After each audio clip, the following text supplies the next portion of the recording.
What's up, fight fans? Welcome to the UFC Fight Night 130 or hashtag UFC Liverpool post-fight show. My name is Flyin Brian J. Thank you so very much for joining me. What we're going to do is talk about UFC Fight Night 130, of course. My first question to you is, how did you score the main event between Darren the Gorilla Till and Stephen Wonderboy Thompson? It officially goes down as a unanimous decision victory for Darren Till, 48-47, 49-46, 49-46. This is going to go down as controversial. I just got done running the Twitter for MMA Mania during this event, and I tweeted that I thought Stephen Wonderboy Thompson should have gotten the decision victory. And a lot of people agree with me. It's really telling when I tweeted out some funny stuff, some cool images throughout this entire fight card, and then the most popular tweet of the entire day was that Wonderboy should have won. Rob Amon says he had it 48-47. Till, for a second there, I was pretty upset about the decision, and in retrospect, I'm not terribly annoyed by it, but I do think that Stephen Thompson should have gotten the nod. It was close. Let's go over some stats. I know stats don't tell the entire story of a fight, but round one,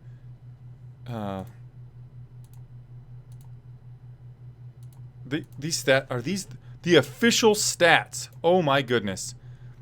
Total strikes landed for Till 40, Stephen Thompson 31, knockdowns for Till 1. So if we just looked at the entire fight like that, then you give it to Till. Those are embarrassingly low numbers. Round 1, 5-4 in favor of Thompson. Round 2, 6-9 in favor of Till. 3, 8-9 in favor of Till. 4, 8-7 in favor of Thompson, and round 5, 4-11 in favor of Darren Till. The clearest round of the entire night, or of the main event, was the 5th round. Darren Till got a knockdown. Stephen Thompson popped right back to his feet, continued to do what he was doing the whole fight, and then went for a takedown to try to stymie some of the forward pressure of Darren Till. But how did the entire main event play out? Basically, there were shades of Tyron Woodley versus Stephen Wonderboy Thompson, but kind of the opposite. Against Woodley Thompson, Wonderboy was the one that had the center of the cage, and then Woodley would move back and forth with his back really close to the fence, looking to spring off of it. In this fight, it was Darren Till who was moving forward, looking to hit left-hand straight counters on Wonderboy, as Wonderboy would move back and forth against the fence. And when Till would catch Thompson stumbling a little bit, getting his foot caught in the cage, just a freckle, then Till would fire off that left hand. And that's basically what happened for him in the 3rd round, where he put Thompson face down for a second, just kind of crumbled, but he popped right back up. In the fight, the crowd was obviously very biased. When anything would happen at all for Darren Till, he could throw a spinning back fist that was nowhere close to landing. It looked like a ballerina spin or something like that. The crowd would go wild. And also, the broadcast team would mention it as well. They're like, oh, Darren's going in for the kill. But there were times, in the 3rd round, I believe, Stephen Thompson hit the 2 most significant strikes of the fight up until where Till knocked Wonderboy down in the 5th round with right hands. He does the little blitz where he steps in with his right hand. He hit Till on the chin on 2 separate occasions with that, and the commentators, the broadcast booth, completely ignored it. And of course, the crowd ignored it as well. And I know the commentators, they don't have some sway. They won't sway the judges, but I think the crowd definitely could have swayed the judges a little bit. It was a hometown fight for Darren Till. And no matter if you're on Team Wonderboy getting this decision victory, if you're on Team Till getting this decision victory, we're going to have to deal with Till got it, right? So let's accept that and move forward. Let's be positive with it. And my positivity has brought me to the conclusion just now that instead of having Wonderboy there for a potential 3rd fight with Tyron Woodley, which nobody wants that at all, we have a new contender in the mix. Maybe Till didn't deserve this victory in everybody's minds. And maybe it wasn't the most exciting fight ever, but it does mean a lot to me to get somebody new up in the title picture of this division, because we don't just want Wonderboy circling in there again, depending on what happens with RDA and Covington. Because what if RDA Covington, the winner of that, they're going to be the interim title holder. What if then they would defend their interim title and they would do that against? Well, now they're they would do it against Till. But what if they would have done it against Wonderboy? He won, and then we got Woodley versus Wonderboy again. Nobody wants to see that fight again. So we got this fresh blood, Darren Till. We could talk about what's next for him. I think Rob Amon says Till's going to have a long layoff after this. I don't know. I don't. If he's going to wait for a title shot, perhaps, yeah, because we have to see how the interim and then the real title shakes out. He said in his post-fight interview that he doesn't fucking care who's next. He wants to fight all these cunts. So maybe he'll wait for a title shot. Maybe he'll fight any one of these cunts. But if we're talking about he needs a long layoff because of what happened in the fight, he didn't really take any damage. He only ate 31 total strikes, 30 of them significant, and every time Thompson landed on him, could land flush on his chin, Till would shake it off. That was weird, though, too. It was just shake it off, shake it off. So that's, Hamza Aman says, octagon control and aggression had Till won the fight. Yeah. Yeah, I suppose. I gotta... Yeah, that's looking a little better. That's basically, we talked about the whole main event. The rest of you, all 11 of you, Hamza says that Till won the fight. What'd you score the fight, Hamza? And the rest of you, what did you score the main event? And as you're telling me what you scored the main event, let's move into talking about what post-fight rating we would give this entire card. For the third week in a row, the card was pretty good. The main event was a little bit lacking. And now, let me tell you this. A lot of people did not enjoy this main event. And a lot of people, I understand their opinion. And I even think that a little bit as well, because there were no real ebbs or flows. There were no bursts of action other than where Darren Till dropped Wonderboy in the 5th round. But I really enjoyed this fight, actually. My heart was in my throat, or I was on the edge of my seat the entire fight because I just thought that there was going to be that moment. That moment was going to happen. I'm like, oh, any moment now, any second now, somebody's going to land something huge and the other person's going to fall to the ground and we're going to see a huge flurry of attacking, trying to go for that finish at some point. It did happen with Till dropping Wonderboy in that 5th round. But because of that anticipation, I seriously had a higher heart rate than I would normally just sitting here, and I actually thoroughly enjoyed this main event. I did have a little sour taste in my mind because I scored it for Wonderboy. I like Wonderboy. He's a nice guy. I love his walkout song. Yeah, and also I was a little upset Darren Till missed weight. Rob Amon mentions, do you think that Wonderboy considers 185 pounds after this fight? I don't think so, because Wonderboy walks around at 186. He wouldn't compete that close to his natural weight, I don't think. The question should be, does Darren Till consider 185 pounds after this fight going to middleweight? I don't think so. Isn't this his first time that he's missed weight? And Dana White said, you can't miss weight in your hometown. That's worse than missing weight when you're coming to Vegas because you have all of the amenities of home here. But on the flip side, when you're having a fight in your hometown, everybody and their fucking dog is asking you, hey, can you get me tickets? Can we hang out with you after the fight? They're trying to get at you. You're dealing with a lot more distractions than you would if you were going to Vegas or going somewhere else to fight. So let's give Darren Till a pass on this one. I believe it was the only time he's missed weight. And I think that it could have been fighting at home. Would have been a huge distraction. Nope, Till missed weight against Jessen Ayari too, and he missed worse than this time. I don't know. He's a huge man. He does cut a lot of weight, but I'm still not going to push him to 185 pounds, and I think that what's next for him should be, somewhere in a title shot, somewhere high-ranked. The welterweight rankings right now, Tyron Woodley, it was Stephen Thompson, then RDA, Robbie Lawler, Colby Covington, Kamaru, Marty Usman, Damian Maia, Masvidal, Darren Till sitting down there at 8. And RDA and Covington are fighting for the belt, interim belt. maybe you could give something like, if Darren Till doesn't want to wait for a title shot, you could give him something like Usman or Lawler if he would take that fight. But if I was Lawler, I would not take the fight. So there's that.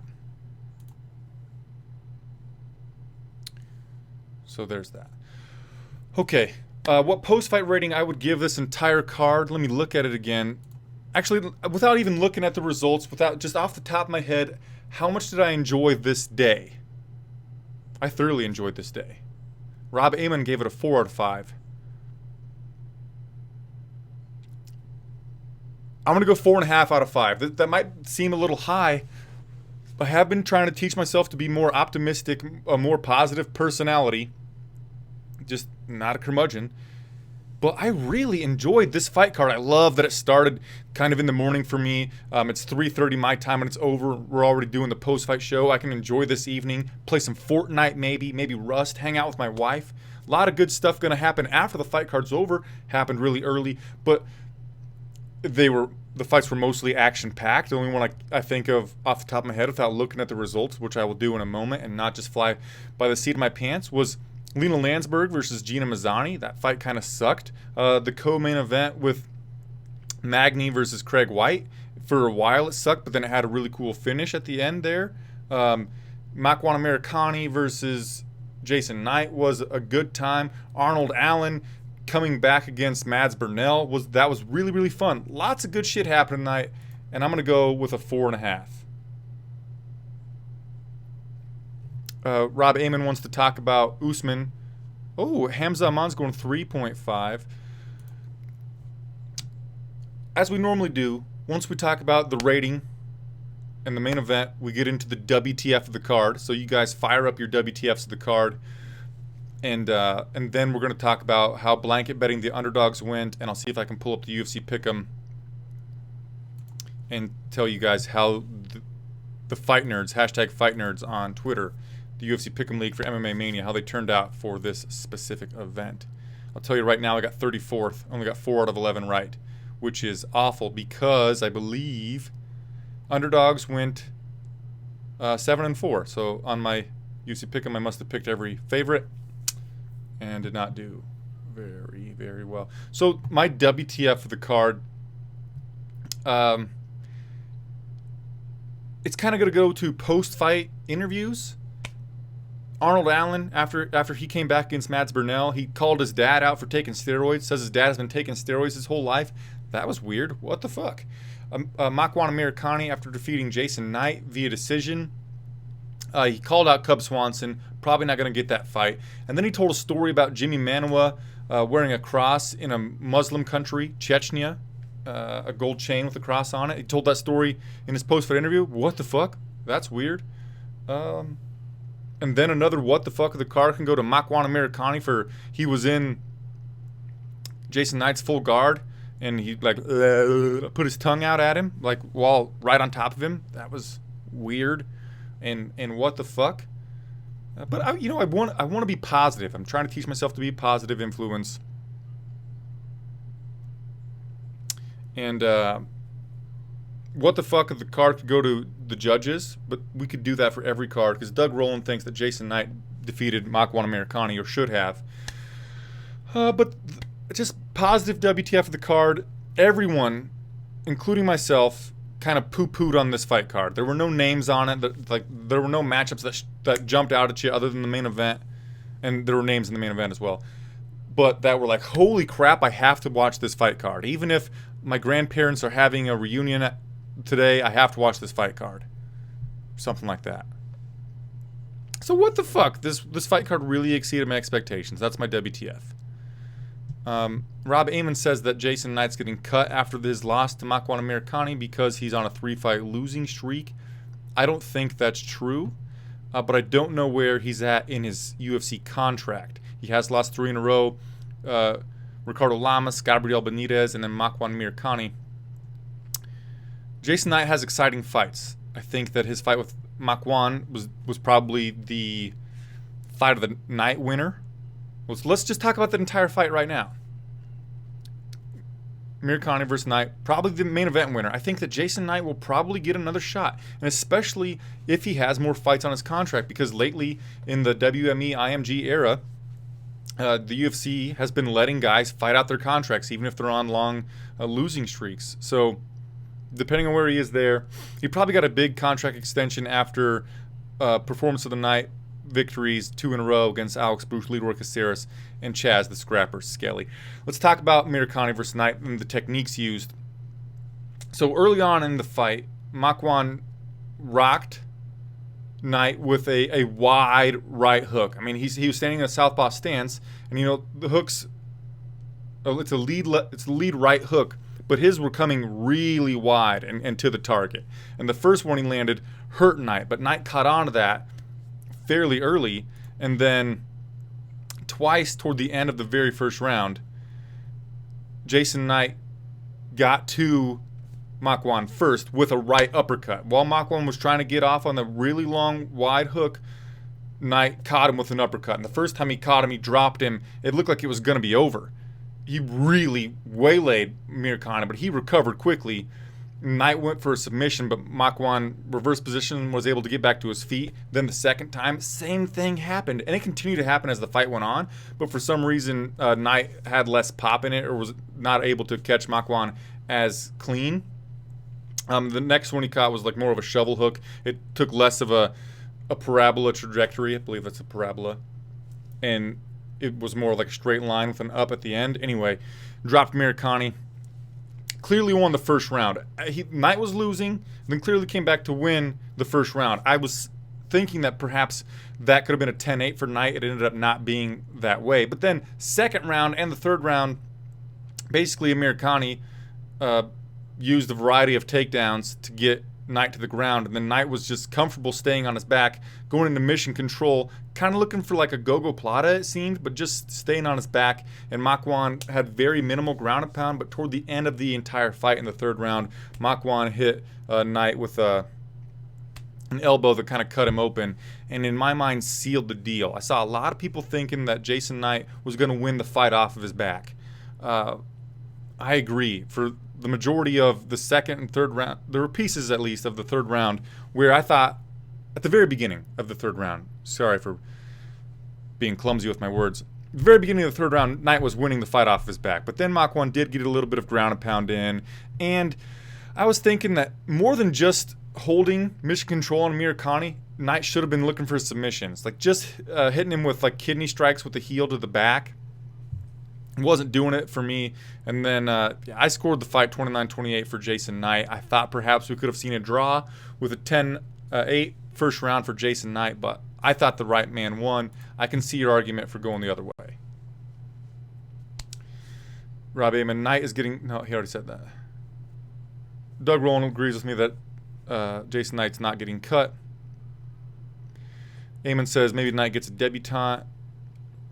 Doug Rowland says Knight knocked him down twice and was way more active in the guard using rubber guard. What the fuck moment was in the main event? All the glove touches for no reason. And if Till had enough strength to pick Wonderboy up on his shoulders, you should have fought harder. Solid WTFs of the card, Doug. I can't really argue with much of that. Other than I saw this a lot on Twitter, that because Knight dropped Mccann twice, he should have won the fight.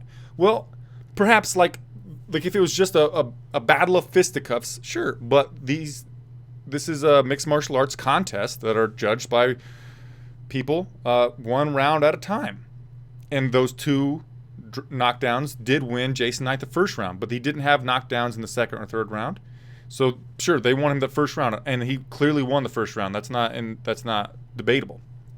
But second and third rounds, just holding mission control is not enough to win. You got to be doing some serious damage to be winning off of your back, because he got put on his back. Let me look the stats. Jason Knight got put on his back twice in the second round and once in the third round.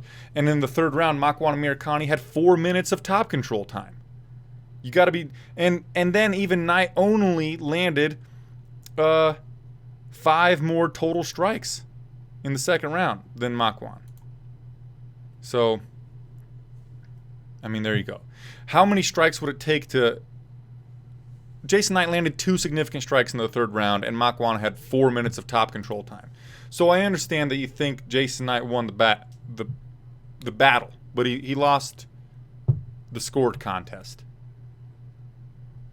I think rather clearly. But anyway, let's talk about the co-main event where... By the way, guys, thumb the video up. If you're not already, please follow me on Twitter at Flyin Brian J. And if you're listening to the podcast version, which if you're here live, I will be putting the podcast version on my personal podcast feed. I can link you to it later if you send me a message on Facebook or Twitter, whatever. I'll get you to it. For some reason, we're not updating the Mania podcast feed right now, so I'm going to put these on my personal one. Anyway, thumb the video up. And let's talk about... the underdog plays. So I blanket bet the underdogs. And tonight, like I said, I believe underdogs went 7-4, resulting in plus 5.15 units. That's pretty fantastic. 1, 2, 3, 4, 5. Nope. Okay. So 6-5, the favorites went. Or the underdogs went 6-5, my bad. Underdogs went 6-5 for a total of 5.15 units, counting Darren Till as the underdog. And also, there was a lot of line switching back and forth with Lina Landsberg versus Jeana Mazzani. But I make the plays 1 hour before the fight card starts. That's my rule. And Lina Landsberg was the underdog at plus 125 at that time. So that's pretty fantastic.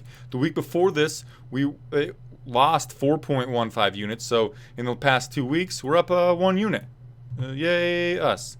And in the UFC Pick'em League, first place went to Kevin Fitzpatrick, who went 8 for 11. Second place was Josh Sanchez, 8 for 10.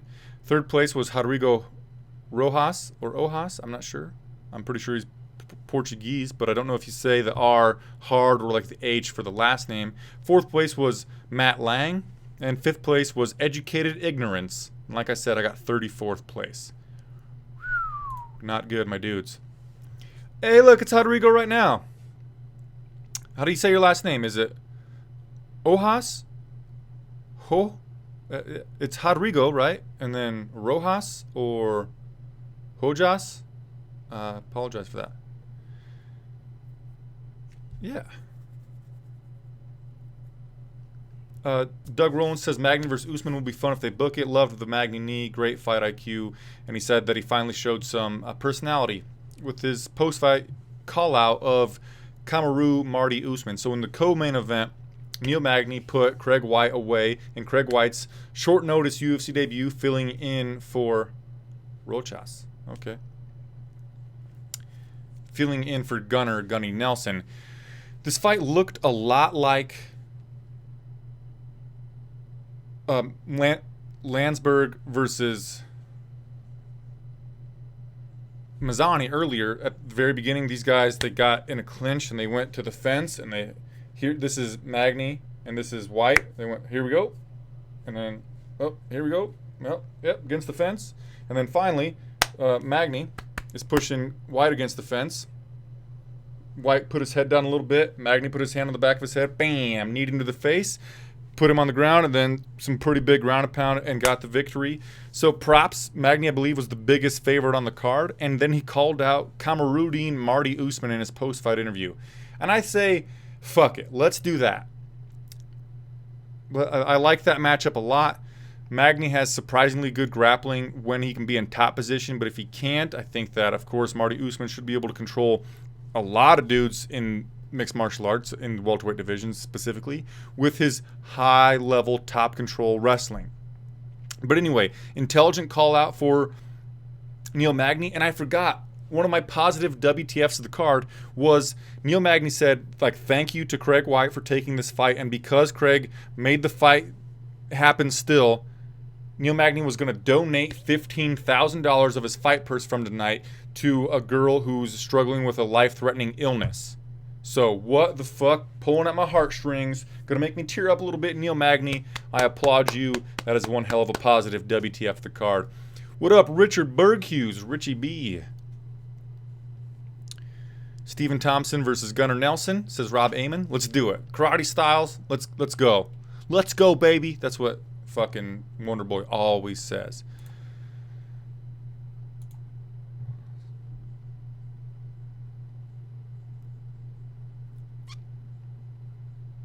Well, Hamza Aman says Magny and Usman are good fighters, but they're boring, and the fight will be boring.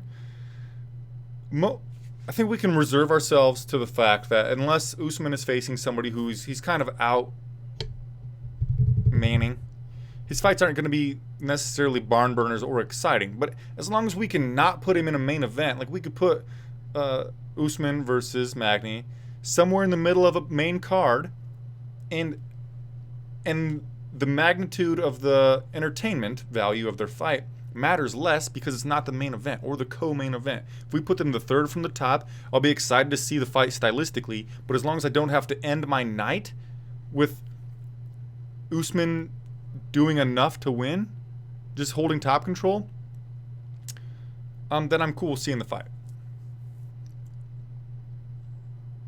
And Doug Rowland, that's solid. Nelson versus Magny gets rebooked, and Usman versus Till. That's a solid option as well. Those are the best two options. Let's go with that. I like that. Good one, Doug. I gotta take a drink of this beer. Cheers, guys. First one of the day.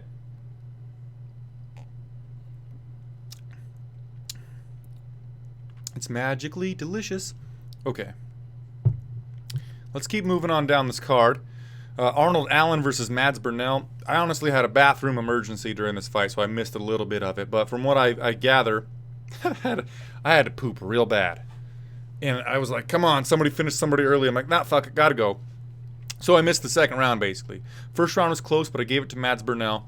And then you guys told me that Mads won the second round as well with wrestling top control on Arnold Allen. Third round was more of the same at the very beginning. Mads took him down. Allen used a lot of energy to get back up. Then toward the end, like what created the end of the fight, Mads went in for a takedown again, and Arnold Allen sunk in a ninja choke, which is basically he got I forget the grip, the real name of the grip, but it's what they do with the Mata de Leon, the lion killer, the rear naked choke. He got that grip on Mads Bernal, and then Mads was forced to tap like both hands. He was just getting real fucked up there. And that's Arnold Allen's, and they call it a front choke on Wikipedia, but that's Arnold Allen's, I believe, second time he's done that. He did it to Alan Omer too in his UFC debut back in June of 2015. Impressive comeback from Arnold Allen. We saw big leaps and bounds of improvement from Mads Bernal. Bernal, I believe, now is 0-2 in his UFC career. He came in and lost to Michel Prazeres. But so both things were cool. And Mads fought Prazeres at 155, and of course, Prazeres went up to 170. I believe it's Prazeres, right? Don't tell me. I gotta look this up for sure. Unless you guys are gonna tell me quickly. I'm gonna be on it by the time. Yeah, made his UFC debut against Michel Prazeres, and Prazeres went up to 170. Mads came down to 145 when they fought at 155. But we saw improvements in Mads Bernal's game. He's not 0-2 in the UFC, so he's got a victory over Mike Santiago. So he'll be around a little bit. We're glad that we saw some real good improvements from this guy, and I look forward to seeing him in the future. Another WTF of the card could be that I tweeted a picture of Arnold Allen with a really sweet mustache. Just who's the guy off of Friends? Who's got the most famous mustache in the world? I'll find out in a second. Tom Selleck. So he had like a really beautiful Tom Selleck type of mustache, right? I tweeted a picture of it, and I tagged Olivier Aubin-Mercier in it because, a little while back, Olivier was bragging about his mustache. And they both train at TriStar, and he said that they should change the name from TriStar to TriStash. And then he posted a picture of himself with another guy training at TriStar, and they both had mustaches too. What the fuck? TriStash? I love it. What the fuck? I love it. Absolutely love that. Doug Rowland says Wonderboy versus Robbie Lawler next. Sure. Rob Amon says Arnold Allen versus the winner of Rick Glenn versus Dennis the Menace Bermudez. Fine with that. Fucking. Yeah. Rivera versus Moraes is on Friday. So it's Sunday, and we got a fight card on Friday, which is really cool. I like Friday cards. I like Sunday cards. I wish that I could have my Saturdays free a little bit. Oh, Jeffrey James. That's a good joke. If you're listening to the podcast version, you can't see the chat right now. Jeffrey James, he informed me that Tom Selleck is the guy with the fantastic mustache, and then he said, or Hitler. Oh. Yikes. But let's continue talking about this card. Is the way that I dictate my voice annoying to you guys? Let me know. I can calm it down. Normally I'm so excited when the fight card is over that I speak a little fast, and the dictation with which I speak might be a little off-putting. But you let me know, and I'll try to do my best to adjust myself, so that, because I want you to have a great experience hanging out with me. You know. Anyway, enough about me. About the fight card. In order to talk about Mccann Amirkhani defeating Jason Knight, let's move down to Claudio Silva versus Nordine Taleb. I got some notes on this one. A couple of times early, Claudio Silva threw a left body kick that Taleb caught and put him on his butt for a brief second. With about 2 minutes to go in the first round, Taleb threw an outside low kick that Claudio Silva caught and took him to the ground with a single leg, and immediately landed in half guard. From half guard, Taleb tried to go for the TriStar thing, going for a leg lock to be able to reverse the position off of his back, but he rolled the wrong way and then gave up mount to Claudio Silva. Silva hit him with some pretty damn good ground and pound, actually rather vicious ground and pound, because he was hitting him so hard. Taleb gave up his back. And then Taleb, he got the body triangle first, which, I mean, that locks up the position pretty well. And then went for the rear naked choke. Didn't get his arm underneath the chin, but had a tight enough squeeze that Taleb briefly was like, I'm good. And then, nope, I have to tap. Impressive comeback after not fighting for 4 years for Claudio Silva. The guy is now on evidently a 12-fight winning streak, but you wouldn't know it because he hasn't fought since before today, a win over Leon Rocky Edwards. And Rocky Edwards has been doing big things, calling out top-level competition.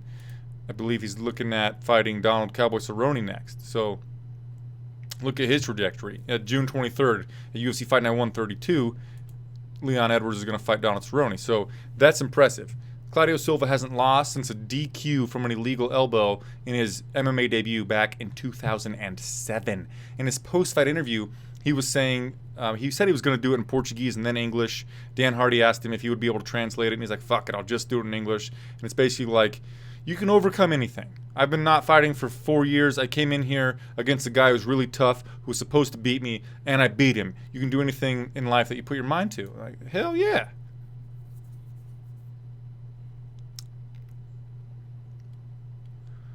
Doug Rowland said, Hamza Man, what happened to the video?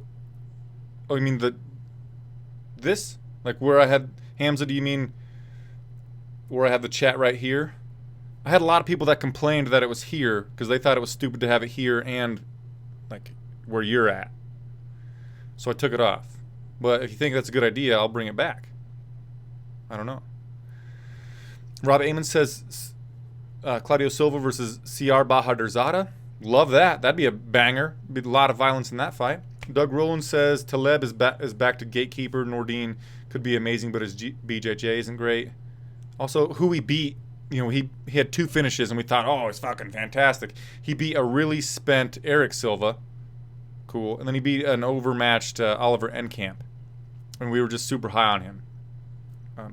Quality of victories, I think Claudio Silva had the better before this bout, but being out 4 years could really have people overlooking you, and I think a lot of people did that because he's been out for a long time. Jeffrey James says, so Mccann is the first fighter to miss weight and lose this year, right? Yes, she is, and she lost really handily. Hamza Man says Silva looks like a mini Verdun. I disagree. I don't see it. I don't see the resemblance. Rob Amon says Stewart versus Mearshart should be next. That's fine. Let's we'll talk about that fight now then. Darren Stewart versus Eric Spicely. This fight basically was Spicely not being able to get Darren Stewart down to implement his Brazilian Jiu-Jitsu game or even to pull guard. But what I was surprised about early on in this fight was Spicely was hitting Stewart with some really long right hands. Was doing a really good job of that. Do I have notes on this? Yeah. And I thought, this is very interesting. Spicely might be able to win this fight on the feet if he can't get the fight to the ground. But in the second round, Darren Stewart hit Spicely with an overhand right that really hurt Spicely.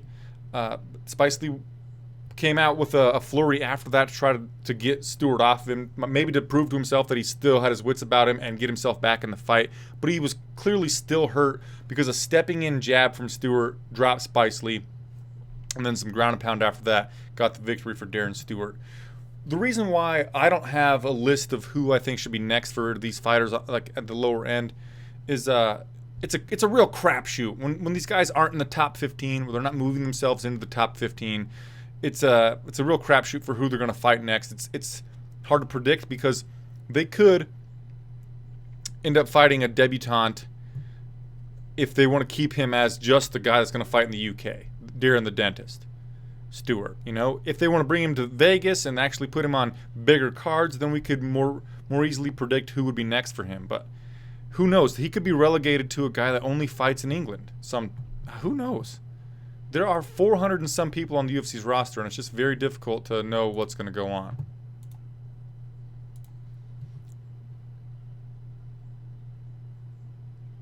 Spicely should be cut. I think that Spicely will probably be cut. I don't like... Rob Amon likes to cut people. He's in here just cutting them out. Spicely has lost 3 in a row. He has 2 victories in the UFC, one over Thiago Santos, which that was fucking insanity. That's a big win. But he has lost 3 in a row. And the reason why he suggested Meerschaert for Stewart next is because, I believe he said Meerschaert, right? You know, they're both coming off of victories over Eric Spicely, and that makes sense. But Meerschaert hasn't fought since December 1st, 2017. And, of course, Darren Stewart fought today, so the timing doesn't work out. Darren Stewart versus Paulo Costa will be a fun fight, Hamza Aman says. I think Borrachina is way too high level for Darren Stewart. I don't think that's happening.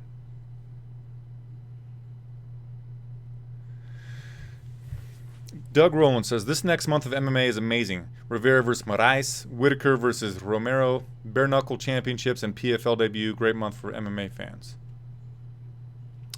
Rob Amon, I usually pair fighters that are close to each other ranking-wise on the fight matrix. Yeah, I usually do that with Tapology. But I just did, so I didn't do it for today. Yeah, isn't Polo, what is,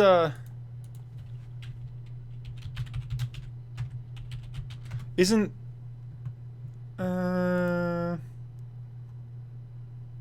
he's facing Uriah Hall. I knew it. Uriah Hall at UFC 226. And I think that he fucks Uriah Hall up. But who knows? So yeah, there's that.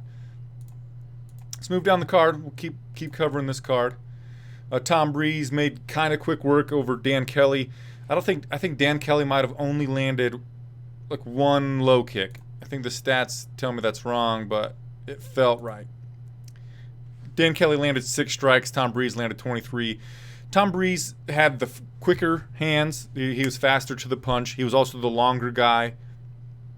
He was managing range well. Dan Kelly couldn't get in with his... Dan Kelly's got a pretty quick left hand, but he couldn't get in close enough to land it on Tom Breeze. Dan Kelly was doing a really good job blocking the shots that were coming from the side and to the front of him. Tom Breeze was like hitting his arms a lot. Tom came with an uppercut. It was a rear hand uppercut. It was his left hand, I believe, that hit the left eye of Dan Kelly.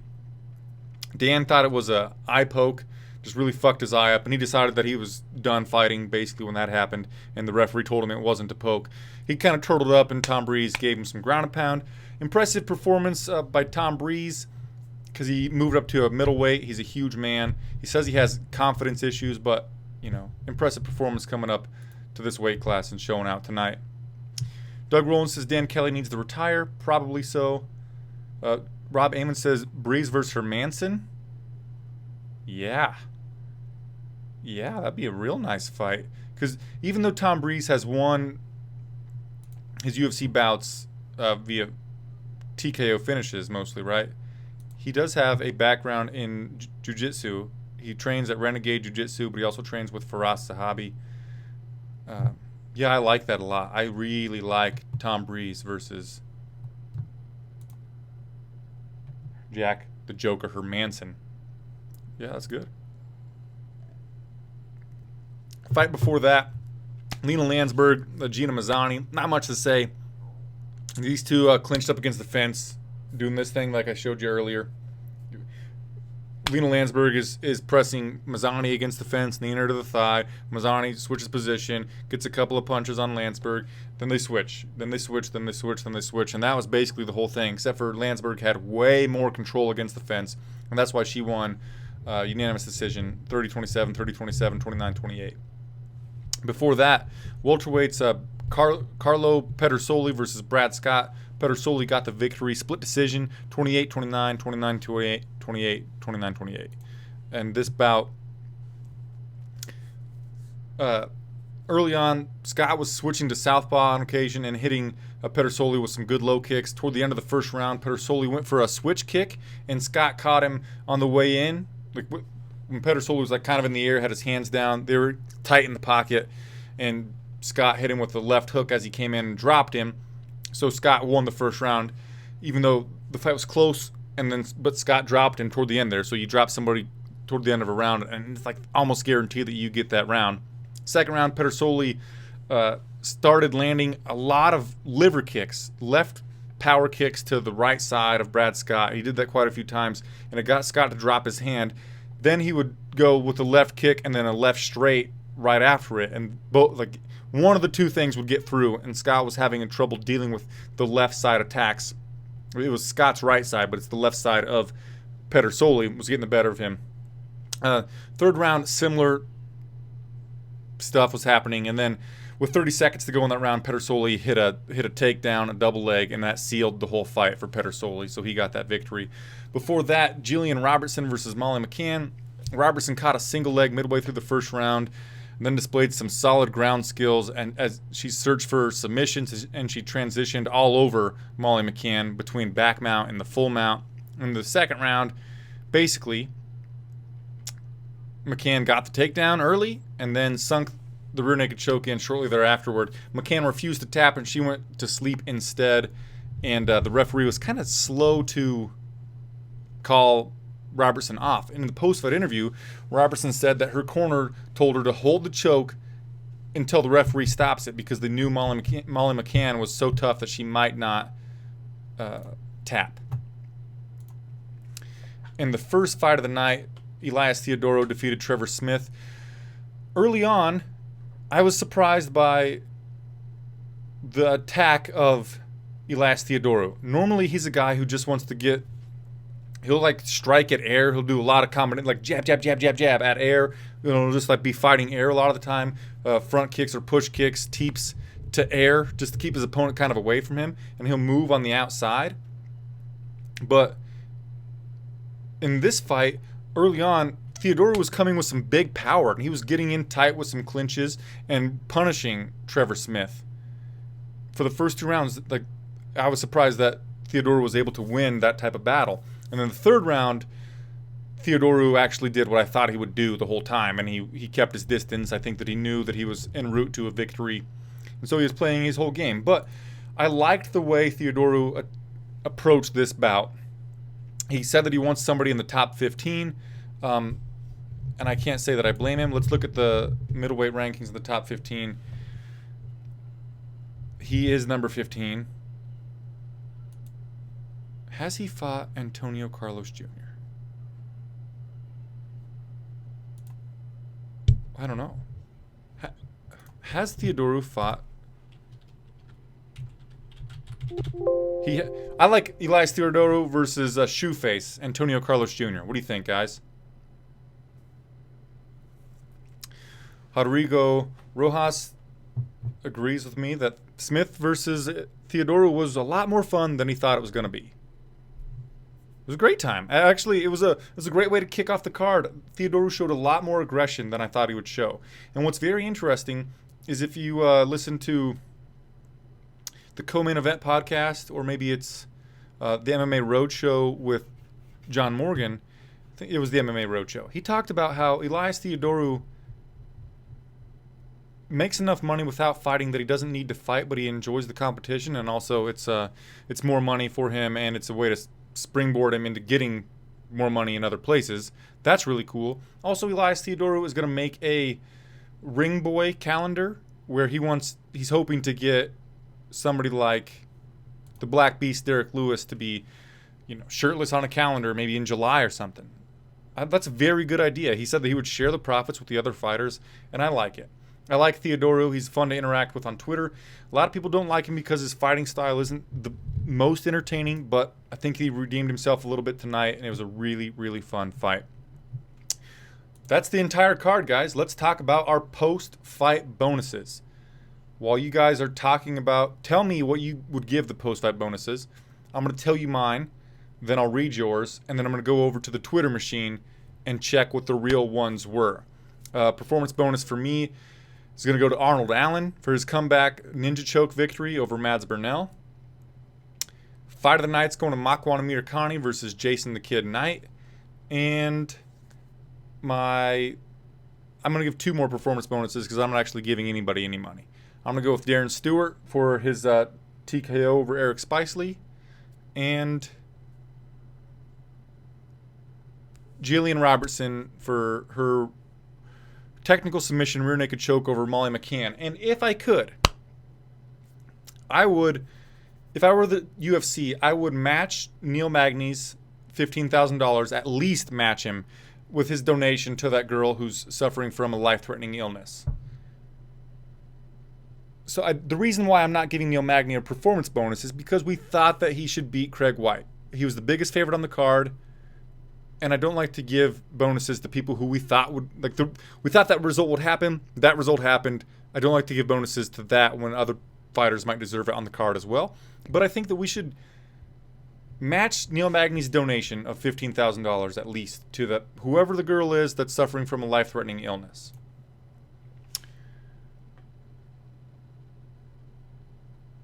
Rob Amon says Fight of the Night goes to the main event. Maybe. I mean, like I said, my heart was pounding the entire time, and I was on the edge of my seat. We'll see the real results here in a second. Rodrigo says Arnold Allen, and Robertson getting the performance bonuses, and Fight of the Night to Mccann Amirkhani. And Jeffrey James is giving a post-fight bonus to Neil Magny. And one reason why I would give a post-fight bonus to Neil Magny, and like I said already, is it feels like he's the most likely to use that money for good beyond himself. And to me, that's commendable. I don't know if I personally would do that, but that is something that I would look up to, and I'm mad props to Neil Magny. I like him more and more because of that. Let's check the real results now.